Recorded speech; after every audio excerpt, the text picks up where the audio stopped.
Welcome back to our course on Prajnaparamita. Now we're going to go to lecture 6. Last time we did very detailed comparison of Chinese and Sanskrit and talked about how you translate, and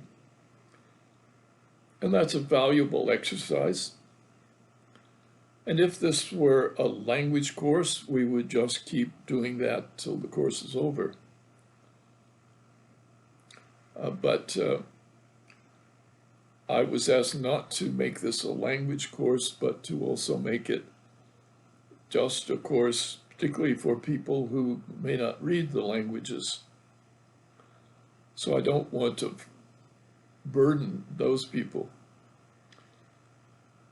So I'm going to begin talking about, and not necessarily going line by line in the sutra now, but going through and using certain words and picking up passages that relate to that single word and putting them together.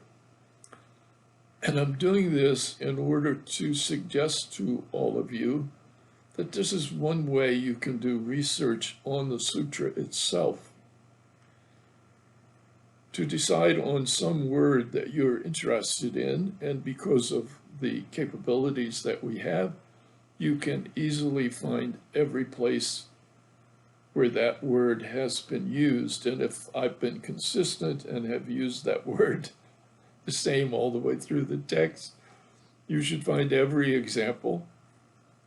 And you can look at those to see whether or not it gives you a definition or a function of that word.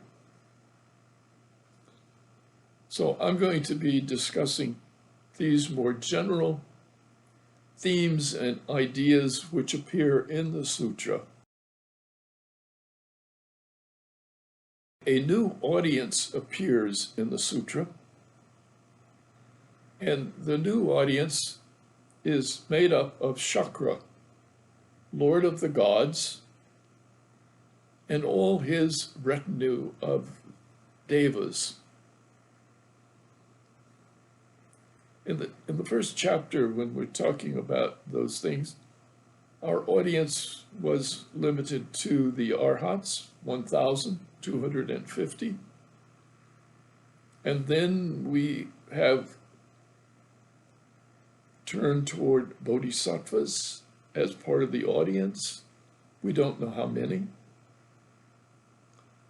And then finally, the audience opens up, and the heavens are listening in, and Shakra in particular turns out to be a questioner and an important part of the sutra. So Shakra turns to Shariputra.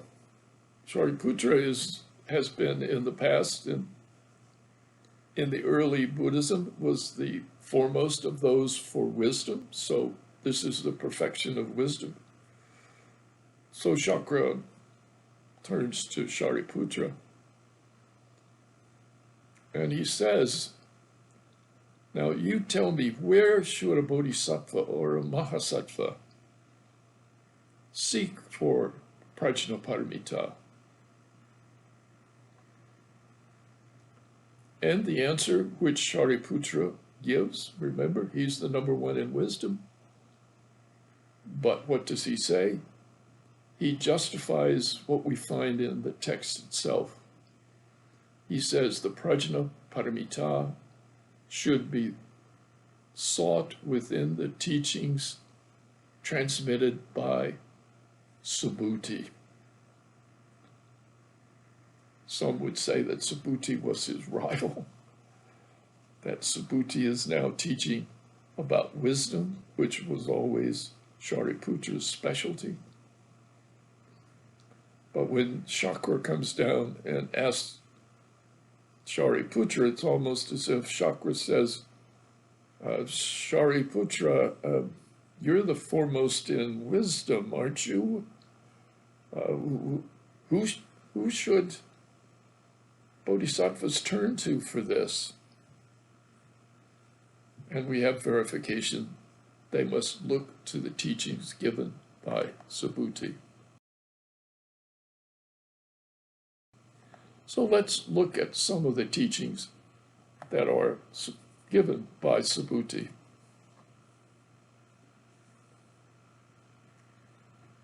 First, in order to open up people, I think, to the idea of emptiness, the text tells us that we should turn and begin to understand illusion. And illusion or mirages or soap bubbles or morning dew, these ephemeral, illusory things are ways to understand no thought, as we talked about last time, to understand emptiness. So, Chakra, trying to deal with the nature of things, he says, there are all these living beings.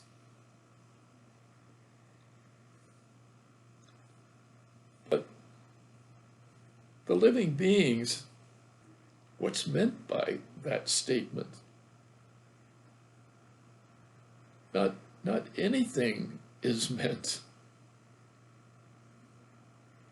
nor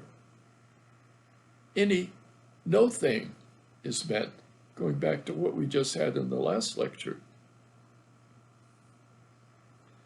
This word, or this phrase, living beings, Chakra has gotten it. He says, it's just a name. It's just a convenience. It's just a nominal designation. But a name is without foundation. It's without basis. It's only when we are forced to give something a name that we say, okay, these illusory, these hard to tie down, the difficulty of deciding whether something is existing or non-existing, these living beings. So he says, not anything is meant, nor any non-thing is meant. There's only a nominal designation. And this name is without foundation, without basis.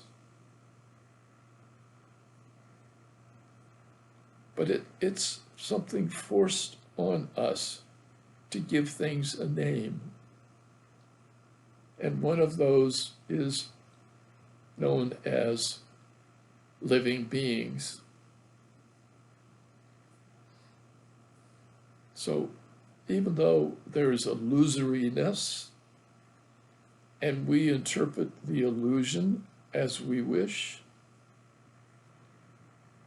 we know our brains can be fooled. Illusion has taught us that we can see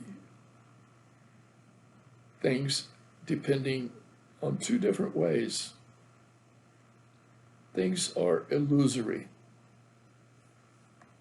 and living beings are that way. Now, the gods, Chakra is surrounded by all the gods because he's the king of the gods. He's up there in heaven, king of the gods. So the gods thought, is it only the hearer, Shravaka, who is like an illusion? Are all living beings like an illusion? And what about those who have become stream winners? Those who have become part of the path of the Arhat, even leading to the Pratyeka Buddha. Is that all illusory? Now, the Buddhists had to allow for a category called Pratyeka Buddhas. That is, that there were wandering ascetics who practiced, and they were believed to have achieved enlightenment. But they never taught.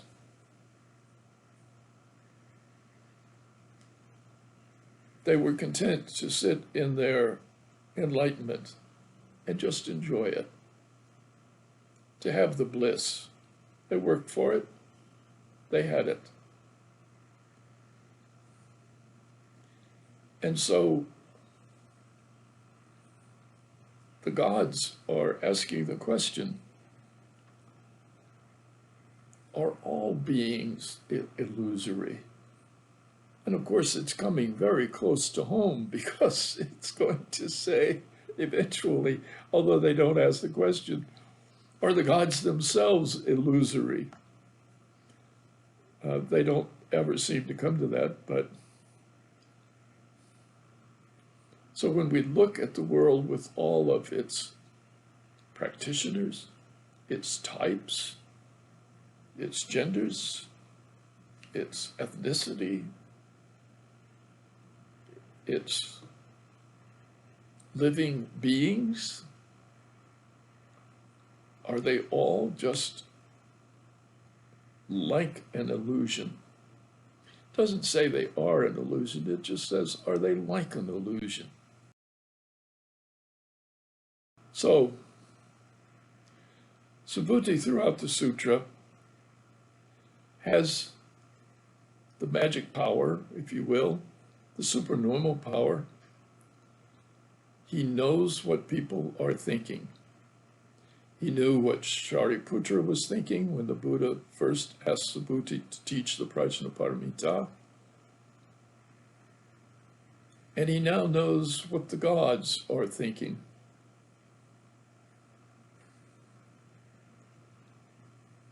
And he has, Shariputra has told Shakra, if you want to follow the Prajnaparamita, then just listen to Subhuti. So now the gods are listening to Subhuti. And Subhuti says,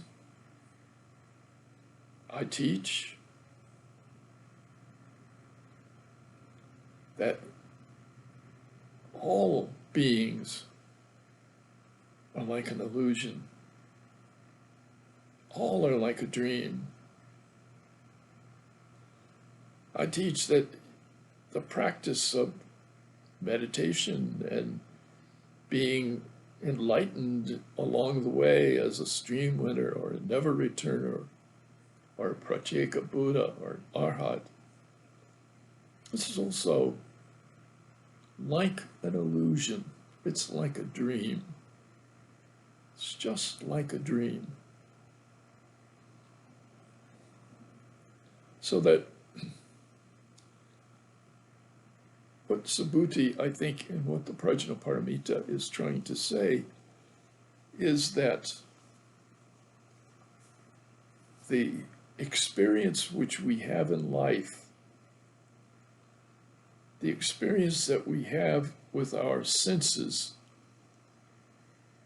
where what we see is what our brain constructs for us from the data that comes through the senses. That construction in our brain is an illusion. There's no tree in my brain when I see a tree.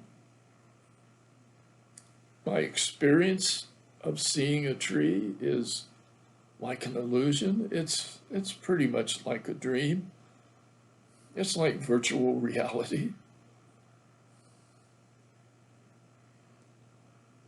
All the things that we see are these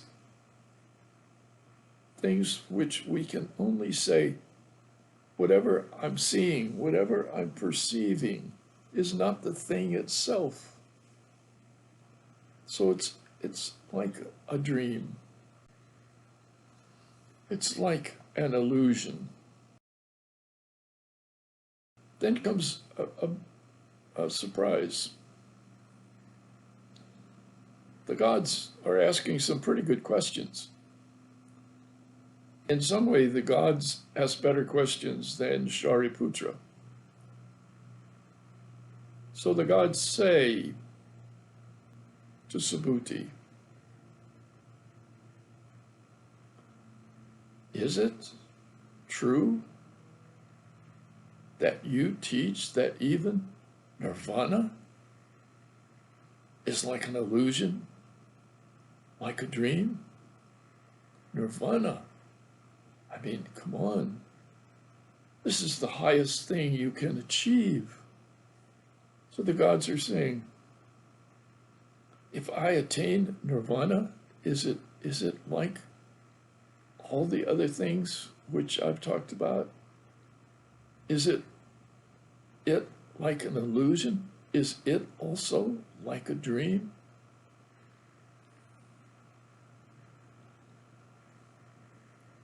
So the text here is challenging. So much of what we read in other texts, where it said, if you're wise, you know where your development is. And you can say, I really know now that I am a stream winner. I know I only have one more birth. I know I'm an arhat. I really know I'm a pratyeka Buddha.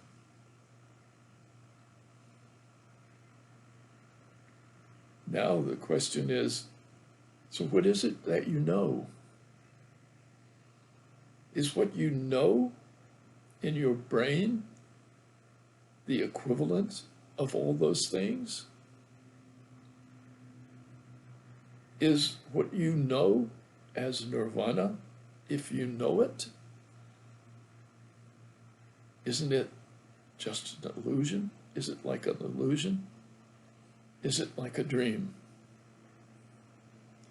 So the gods have challenged the most basic of Buddhist practices in a way.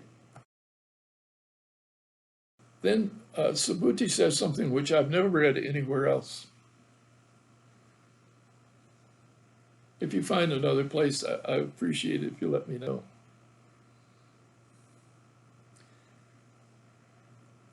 Not only is nirvana an illusion, but if you can find something which surpasses nirvana, I don't care what it is that you find, that you experience. It can be nirvana itself, or it could be something that's even greater than nirvana or beyond it. I don't care how far you go. That thing which you're naming, experiencing, is like illusion. It's like a dream. And Subhuti is trying to teach the gods. He says, understand that illusion and dreams and even our ordinary states of consciousness, they're not two, they're not divided. What we experience, which we think is, I'm wide awake and I'm looking at this computer screen, that's not a dream, it's real. Text says, there's no way to to determine between thought and not thought, illusion and reality.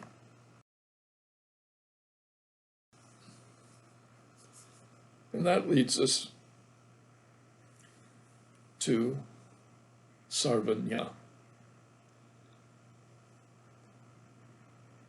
I think that the first part of the sutra speaks of P-R-A, Nya. And prajna, we translate as wisdom. It is knowledge which, it's beyond knowledge. But is there now something which is beyond wisdom of that sort? Is there something which is sarvanya? Sarva means literally all. I'm not sure that it's a good translation. I don't translate it in the text because the Chinese didn't translate it. You would think it would be such an ordinary word, all, knowledge. I mean, those are words that we have. But still, they didn't translate it. They transliterated it. They produced the sound because they said, we don't have a Chinese word for this. We do not have Chinese character compound. Sarva could also be total. Because all knowledge, then people challenged and said, well, does all knowledge mean that the Buddha knows how many trees there are in the forest? Does the Buddha know everything? I don't think that at all is what this means. It means knowledge of totality. The knowledge which allows us to see things as they really are, totally. I totally get it kind of experience, which I don't have, but I can describe it to you. Total knowledge. So then if I go through the sutra and I begin to pick out passages about Sarvanya, Subhuti says, O Shariputra, bodhisattvas train by way of neither seizing nor destroying anything. That is, neither grasping and or rejecting, all the way up to this very high state of total knowledge, total comprehension. Because when you look in the way that you're neither seizing onto things nor throwing everything away, if you work this particular path, this road, then you're able to train in this total knowledge, this total encompassing knowledge. And you're able to accomplish this totality of knowledge, which means, I think, total acceptance, total understanding of what's happening to me, or what things are really like. What are things really like? So that part of Sarvanya will, of course, be emptiness. Part of it will be illusory. But if Bodhisattva, it says, can train in such a way that they're neither constantly grabbing on and holding on to something or tossing things out or rejecting them, then that's what it means to be encompassed by total, this total comprehension. The Buddha steps in. He speaks to the gods, the Lord of the gods, Shakra. He calls him Kaushika.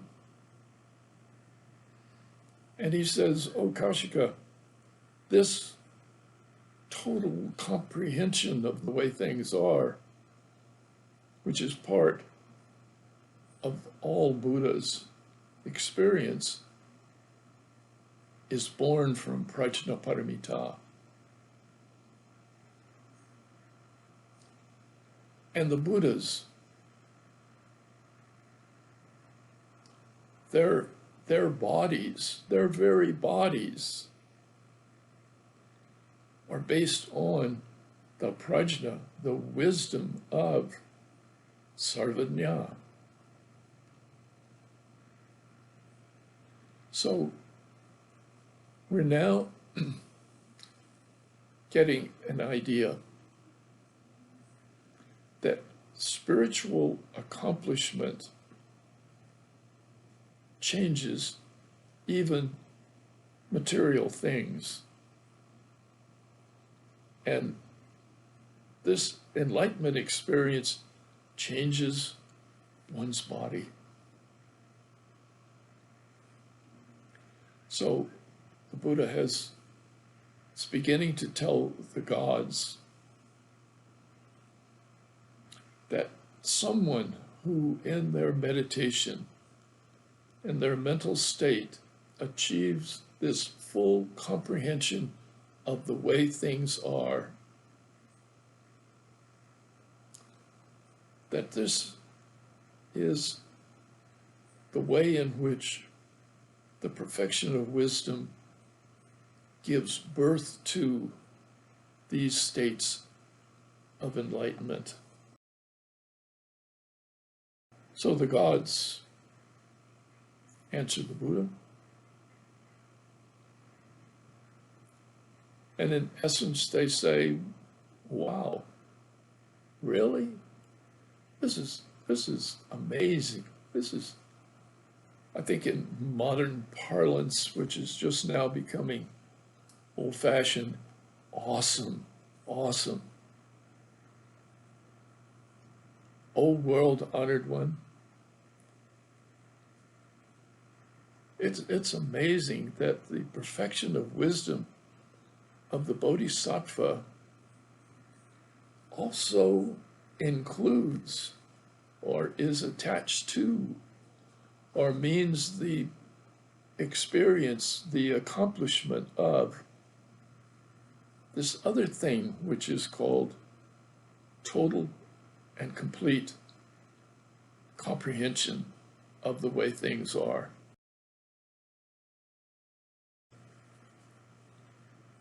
Now we see a bit about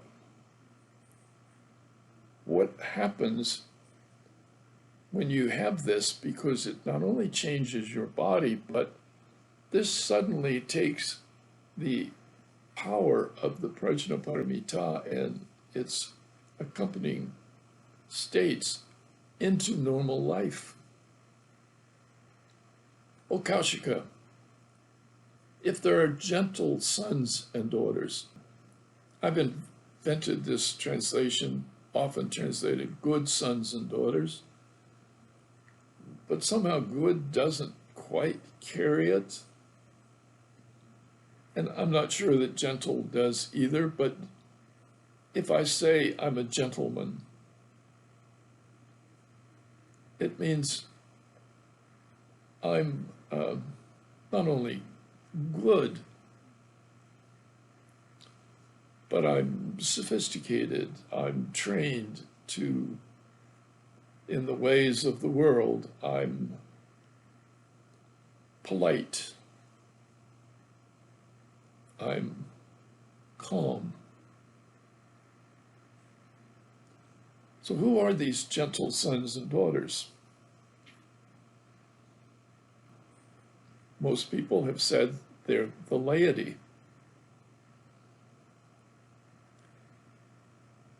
Professor Kajiyama of Kyoto University made a point which I came to agree with. I think he was right. That the sons, gentle sons and daughters that are referred to in this were those people who went to stupas to revere the relics of the Buddha. And that was the first large community of practitioners who were not monastics. It was the stupa that was their center of practice. And they made pilgrimage, and they circumambulated, and they carried flowers, and they made donations to the stupa, and they built stupas, and they built huge stupas, and many of them. So he says, if there are gentle sons and daughters who are able to take up, bear in mind, recite, and study the Prajnaparamita, and practice it as it is taught, then Mara, other human beings, non-human beings, can never possess these people. And they will never die by way of an accident or a misfortune. Suddenly, the text makes an enormous promise that those who practice Prajnaparamita have a lot of power, and they have a lot of protection. And I think that this was a way of dealing with those people who went to the stupas. And now they're going to try to explain to them, why is it that the relics and the stupa are important? The Buddha says, O Kaushika, it is not by way of his body. The body of the Buddha, that's not how you should know that somebody is the Buddha or the Tathagata. You shouldn't look at these external signs of the iconography of his imagery. It's not by the body that a Tathagata is seen. It's by the virtue of the attainment of this sarvajñā, this total encompassing comprehension. It's because of that he is known as the Tathagata. In other words, the body may not be important. However, the body is what the attainment of sarvajñā takes place in. So therefore, since this body is based on the wisdom of sarvajñā, when a Buddha enters nirvana, then that body is special. And it has, once it's cremated, the remains, the sharira, the relics, are worthy to receive offering. So for all the good sons and daughters out there going to stupas, circling around them, he's now telling them exactly why it is that there is such power here, why these relics have such power. And he's saying any body, any physical body, basically, that is a body in which the full understanding and comprehension of all things is accomplished, that body will always have power and is worthy of receiving offerings. And so this leads to what I think to be the major accomplishment of Prajnaparamita text, Anuttara Samyak Sambodhi. So in our next lecture, I want to take you beyond Prajnaparamita, beyond Sarvajna, into the teachings about Anuttara Samyak Sambodhi. So you can see what I've done. I've gone through the text. I have just selected the passages that relate to one of these terms. And when you do that, as you can see, eventually putting them all together, you begin to understand them much better. I think the remarkable thing in these passages that I have just been recounting is that the human body itself is so affected by these practices that you want to preserve it and you want to hold on to it in its relic form. And that therefore these stupas, which the sons and daughters are going to, basically, they're not housing the body of the Buddha. That's not what's important. He's telling them what's important is you are paying homage to Sarvajna. You are paying homage to Anuttara Samyak Sambodhi. You are paying homage to the perfection of wisdom. Thank you very much. I hope to see you again soon for Lecture 7.